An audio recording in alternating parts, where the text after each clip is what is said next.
सुख सागर तीसरा स्कंद 24वां अध्याय। इस अध्याय में आज हम पढ़ेंगे कर्दम ऋषि की स्त्री देवहूति के द्वारा भगवान कपिल देव का जन्म और कर्दम ऋषि का विरक्त होकर तप करने के लिए वन में जाना। लेकिन उससे पहले अगर आप चैनल पर नए हैं तो चैनल को जरूर सब्सक्राइब करें और नोटिफिकेशन बेल दबा दें ताकि आने वाले हर अध्याय को आप देख सकें। तो चलिए इस अध्याय को आरंभ करते हैं। मैत्रेय जी कहने लगे, हे विदुर जी, जब देवहूति के गर्भ में कपिल देव जी का आगमन हुआ उस समय उसके श्रीमुख का अलौकिक तेज देखकर कर्दम ऋषि बोले, हे राजपुत्री, परम ब्रह्म प्रभु श्री नारायण तेरे गर्भ से अवतरित होने के निमित्त आ गए हैं, अतः तू किसी बात की चिंता मत कर। अब मैं तप करने के निमित्त किसी अन्य वन में जाऊंगा, तब तू मेरे विरह में उद्विग्न मत होना। यह बात सुनकर देवहूति प्रसन्न होते हुए बोली, हे प्राणपति, मैं इस बात पर कैसे विश्वास करूं? जिस समय देवहूति ने यह बात कही उसी समय ब्रह्मा आदि देवताओं ने देवहूति को विश्वास कराने के लिए वहां आकर कहा, हे राजपुत्री, तेरे जप तप धर्म एवं व्रत भी सफल हो गए।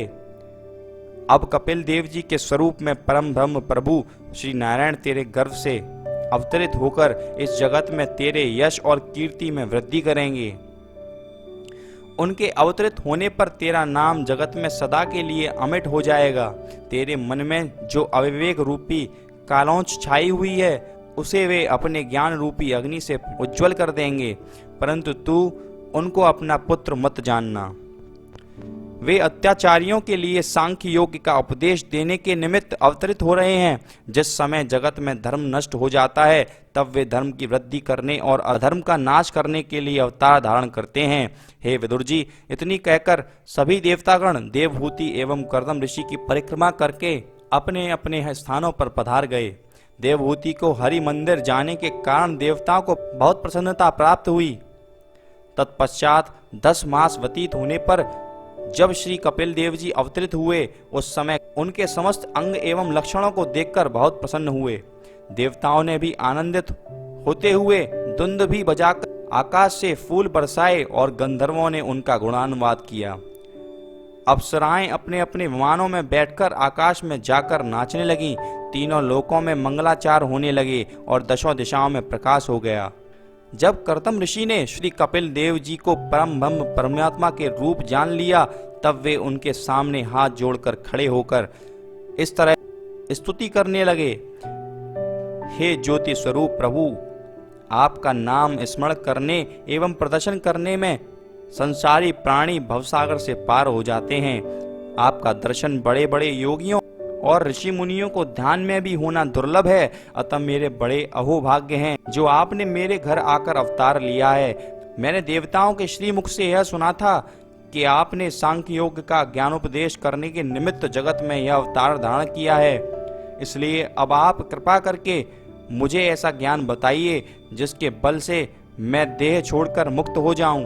जब कर्दम ऋषि ने इस प्रकार स्तुति कर रहे थे उसी समय ब्रह्मा जी के सहित सनक सनंदन सनातन एवं सनत कुमार ने भी वहां आकर श्री कपिल देव जी से इस प्रकार प्रस्तुति करते हुए कहा, हे भगवान, आपने अपने श्रीमुख से जो कुछ कहा था उसी प्रकार आपने हमें अपना दर्शन देकर कृतार्थ कर दिया। अब आप जगत में श्री कपिल मुनि के नाम से विख्यात होंगे। इस प्रकार स्तुति करने के बाद ब्रह्मा जी कर्दम ऋषि से बोले, हे पुत्र, तुम अपनी 9 पुत्रियों का विवाह 9 ऋषियों के साथ कर दो। ब्रह्मा जी के इस आदेश को सुनकर कर्दम ऋषि और देवहूति ने अपनी सब कन्याओं का विवाह इस प्रकार किया। कला नामक कन्या का विवाह मरीच ऋषि से, अनुसुईया का अत्रि से, श्रद्धा का अंगिरा से, हव्य का पुलसत्य से, गति का पुलह से, योग्य का क्रतु से, शाक्य का भृगु से, अरुंधति का वशिष्ठ से और शांति का अथर्वणा ऋषि से विवाह कर दिया। तदुपरांत सभी ऋषि कर्दम ऋषि एवं देवहूति से विदा मांगकर अपनी अपनी बंधुओं सहित प्रसन्न होकर अपने अपने आश्रमों को पधार गए। पुत्रियों को विदा करने के बाद कर्दम जी श्री कपिल देव जी से कहने लगे, हे भगवान, सांसारिक प्राणी आवागमन के चक्र में पड़े रहते हैं और इसी कारण मोक्ष प्राप्ति की कामना नहीं करते हैं और अनेकों प्रकार के दुखदाता इस पापी देह को नहीं त्यागते हैं। इसका क्या कारण है? ऐसा कौन सा उपाय है जिसे करके ये मोह माया कुटुंब एवं सांसारिक सुखों को त्याग कर इस मन माया रूपी भवपाश से मुक्त हो सकें। करदम जी की ऐसी विनय सुनकर श्री कपिल देव जी बोले, हे ऋषि, तुम्हारी इच्छा पूरी हो गई। जिस समय प्राणी इस जगत में जन्मता है उस समय उसके ऊपर देव ऋण, पितृ ऋण एवं ऋषि ऋण, ये 3 ऋण होते हैं। आप यज्ञ करने से, देव ऋण से, वेद पाठ करने से, ऋषि ऋण से और संतान उत्पन्न करने से पितृ ऋण से उऋण हो चुके हैं। अब आपको भगवत भजन करना ही उचित है। यद्यपि आप अपने मन को संसारिक मायाओं से छुड़ाने चाहते हैं तो धीरे धीरे साधना करने से वह स्वयं ही छूट जाएगी। प्राण निकलने पर यह शरीर किसी भी काम का नहीं रहता है, अतः इससे मोह करना व्यर्थ है। जो वस्तु अविनाशी हो उसी से प्रेम करना उचित है। जिसके तेज से इस देह को चलने फिरने, देखने, सुनने और खाने की शक्ति प्राप्त है, उसी जगत पिता परमेश्वर से सदा प्रेम करना चाहिए। वह जगत पिता मैं ही हूँ और मेरी ही शक्ति सब जीवों में वास करती है। इसलिए मेरे अतिरिक्त अन्य किसी से प्रीति नहीं रखनी चाहिए। अपने शरीर में प्रतिदिन मेरे प्रकाश को देखने से आपका मन शुद्ध हो जाएगा। इस ज्ञान को सुनकर करदम ऋषि ने अपने मन को संसार से विरक्त करते हुए कपिल देव जी से प्रार्थना की, हे प्रभु, अब यदि आप आज्ञा दें तो मैं वन में जाकर आपके चरण कमलों का ध्यान करूं। यहाँ रहने से मेरा हृदय सांसारी माया मोह में फंसा रहेगा। आप कृपा कर यही ज्ञान अपनी माता को सुनाकर उसे भी जीवन मुक्त कीजिए।